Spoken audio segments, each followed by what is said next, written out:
pada saat penyidikan di KLHK yang bersangkutan pada saat diperiksa tidak didampingi oleh penasihat hukum. Itu yang disampaikan yang tadi jelas.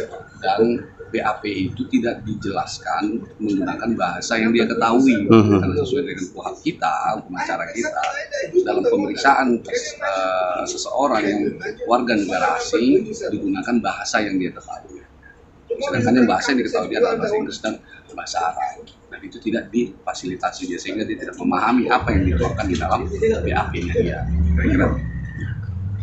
Penyidik KLHK tidak profesional Mahmud mengajukan pledoi Batam 6 Juni 2024 kasus yang melibatkan penyidik Kementerian Lingkungan Hidup dan Kehutanan terus bergulir dengan munculnya fakta baru dalam persidangan. Terdakwa Mahmud yang dijatuhi hukuman 7 tahun penjara mengungkapkan dalam pledoinya bahwa proses interogasi yang dialaminya penuh dengan ketidakadilan dan pelanggaran prosedur. Dalam sidang yang digelar di Pengadilan Negeri Batam pada tanggal 6 Juni 2024, Mahmud memberikan kronologi kejadian saat dirinya diinterogasi oleh penyidik KLHK hingga akhirnya diputuskan bersalah. Mahmud mengungkapkan bahwa selama interogasi ia tidak pernah diberi penerjemah baik untuk bahasa Inggris maupun Arab, bahasa yang lebih ia pahami. Saya tidak pernah diberikan penerjemah selama interogasi. Semua pertanyaan dan dokumen disampaikan dalam bahasa Indonesia yang saya tidak sepenuhnya mengerti, ujar Mahmud di hadapan majelis hakim. Saya terpaksa menandatangani berita acara pemeriksaan dalam kurung BAP tanpa ada terjemahan yang memadai ke dalam bahasa yang saya pahami. Mahmud menegaskan bahwa ketidakprofesionalan penyidik KLHK sangat jelas terlihat dalam kasus ini. Menurutnya, pihak penyidik telah memaksakan dirinya untuk mengakui kesalahan yang tidak ia lakukan tanpa memberikan hak-hak dasar yang seharusnya diterima oleh seorang terdakwa, termasuk hak atas penerjemah. Fakta-fakta yang disampaikan Mahmud dalam pledoi ini menimbulkan pertanyaan serius mengenai integritas dan profesionalitas penyidik KLHK dalam menangani kasus ini. Pelanggaran hak atas penerjemah merupakan salah satu isu krusial yang dapat mempengaruhi keabsahan proses hukum yang dijalani Mahmud. Masyarakat dan berbagai pihak kini menunggu tanggapan dari KLHK terkait tuduhan ketidakprofesionalan yang dilontarkan Mahmud. Kasus ini juga menjadi sorotan publik mengingat pentingnya penegakan hukum yang adil dan transparan di Indonesia. Pengadilan Negeri Batam akan melanjutkan persidangan dengan agenda mendengarkan tanggapan dari pihak jaksa dan KLHK terhadap pledoi yang diajukan Mahmud. Semua pihak berharap agar proses hukum ini dapat berjalan dengan adil, transparan, dan menjunjung tinggi hak asasi manusia. Ini ialah tidak terbukti.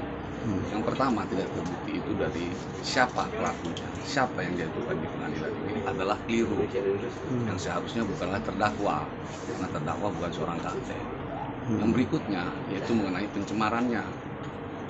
Pencemaran yang dituntut atau didakwa kepada terdakwa itu tidak melalui proses-proses ilmiah sebagaimana yang diatur dalam peraturan Mahkamah Agung. Jadi proses itu adalah proses yang sangat esensi dalam untuk menentukan terjadinya sebuah pencemaran. Itu sudah diatur bagaimana cara mengambil sampel dan bagaimana cara barang bukti itu untuk diberikan kepada peneliti. Itu untuk menjamin keabsahan dari sebuah benda yang disita, objek yang diteliti. Yaitu dalam hal ini adanya tumpahan di air laut. Gitu. Dan satu lagi nih Bang, menurut tadi kan ada Abang itu sendiri berbicara bahwasanya di dalam waktu pemeriksaan BAP dia tidak didampingi dengan penasihat hukum dan penerjemah. Itu apa betul Bang? Ya, itu yang disampaikan klien kita bahwa pada saat pemeriksaan atau pada saat penyidikan di KLHK yang bersangkutan pada saat diperiksa tidak didampingi oleh penasihat hukum. Itu yang disampaikan yang tadi jelas.